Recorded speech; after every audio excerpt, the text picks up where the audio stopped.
पाकिस्तान की सियासत में एस्टैब्लिशमेंट के किरदार का तज़किरा बहुत देरीना है, मगर मौजूदा दौर में मिलिट्री एस्टैब्लिशमेंट के मुल्की सियासत में किरदार और अहमियत की बहस ज्यादा जोर पकड़ गई है। मार्च 2022 की तहरीक अदम एतमाद के बाद तो हर जबान पे मिलिट्री एस्टैब्लिशमेंट का नाम है। तहरीक इंसाफ की हुकूमत के जाने के बाद तहरीक इंसाफ के चेयरमैन इमरान खान की तरफ से मिलिट्री एस्टैब्लिशमेंट के तहरीक अदम एतमाद के दौरान न्यूट्रल रहने की वजह से शदीद तनकीद की गई। इमरान खान की तरफ से मिलिट्री एस्टैब्लिशमेंट के न्यूट्रल रहने के नए मौक़िफ़ को मज़हक़ा खेज करार दिया गया, जैसे ये कोई अनहोनी और गैर फितरी बात है। अगर पाकिस्तान के सियासी निज़ाम और जमहूरी माहौल को देखा जाए तो यह बात पाकिस्तान की सियासत के मिजाज के खिलाफ दिखाई देती है कि यहां पर मिलिट्री एस्टैब्लिशमेंट हकीकी मानों में न्यूट्रल रह सकेगी। एक और बात भी हकीकत सी दिखाई देती है कि अगर पाकिस्तान की मिलिट्री एस्टैब्लिशमेंट दयानतदारी के साथ न्यूट्रल रहते हुए अपनी आईनी और कानूनी किरदार तक महदूद होती भी है तो पाकिस्तान का नातवा और इंतहाई मुनकसिम सियासी निज़ाम और नाबालिग सियासी रहनुमा मिलिट्री एस्टैब्लिशमेंट को न्यूट्रल नहीं रहने देंगे। मौजूदा दौर में भी अगर देखा जाए तो तकरीबन तमाम सियासी पार्टियां मिलिट्री एस्टैब्लिशमेंट को न्यूट्रल रहने और रखने के नारों को सियासत चमकाने के लिए तो खूब इस्तेमाल कर रही हैं, मगर हर पार्टी की कोशिश है कि अब मिलिट्री एस्टैब्लिशमेंट का हमवा इनके सर पर बैठे ताकि इनके लिए इक्तदार का रास्ता आसान हो जाए।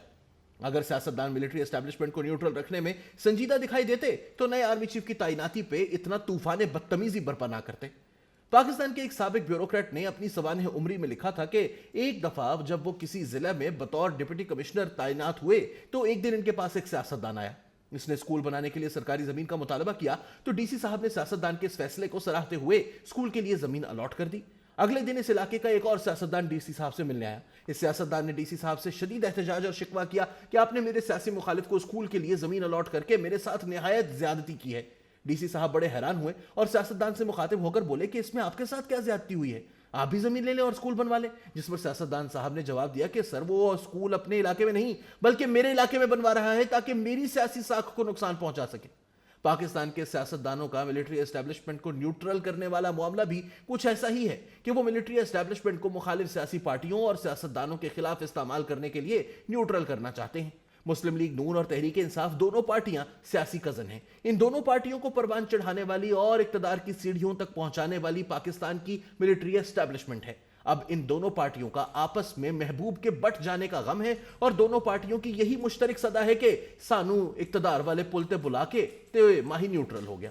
पाकिस्तान आजादी के बाद से अब तक खौफ के माहौल से बाहर नहीं निकल सका, इसलिए पाकिस्तान फलाही रियासत बनने के बजाय एक सिक्योरिटी रियासत बन गया है। सकूत ढाका के सानहे ने इस खौफ में मजीद इजाफा कर दिया है कि पाकिस्तान के सियासी निजाम में फॉल्ट लाइंस मौजूद हैं, जिसने अवाम समेत मिलिट्री एस्टैब्लिशमेंट को खतरनाक हद तक शक्की उल मिजाज बना दिया है।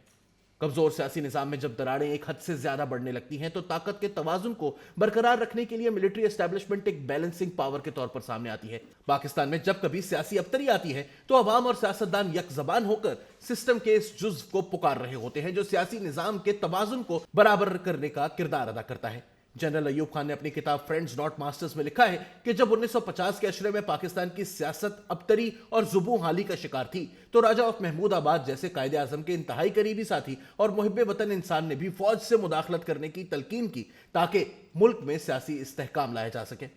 पाकिस्तान की एस्टैब्लिशमेंट पूरी न्यूट्रल हो गई है या हो जाएगी, ये एक आइडियल बात है जिसको पाकिस्तान के मौजूदा सियासी निजाम में हासिल करना तकरीबन नामुमकिन है। पाकिस्तान के सियासी हालात जितने खराब और कशीदा होंगे इतना ही एस्टैब्लिशमेंट को दखलंदाजी का मौका मिलता रहेगा। पंजाब में इस वक्त जो सूरत हाल पैदा हो गई है इसमें कैसे मुमकिन होगा कि इदारे खामोशी से बैठकर सियासतदानों का लगाया हुआ तमाशा देखते रहेंगे। सियासतदान अपनी अपनी सियासी खुदगर्जियों की वजह से हालात को इस नहज पर ले जाते हैं जहां पर कोई डंडे वाला आकर इनको सबक सिखा दे। 1992-93 में भी पंजाब और मरकज में मौजूदा हालात से मिलती जुलती सूरत हाल पैदा हो गई थी जिसमें गुलाम इसहाक खान और नवाज शरीफ के दरमियान सियासी दंगल जारी था। तब जनरल अब्दुल वहीद काकड़ ने मुदाखलत करके फरीकैन से इस्तीफे लेकर नए इलेक्शन की राह हमवार की। मौजूदा सियासी इंतशार के बाद तो मुमकिन ही नहीं है कि एस्टैब्लिशमेंट न्यूट्रल हो जाएगी। जिस दिन पाकिस्तान के सियासतदान हकीकत में दयानतदारी से चाहेंगे कि पाकिस्तान की एस्टैब्लिशमेंट न्यूट्रल हो जाए उस दिन ये वाकई हो जाएगी।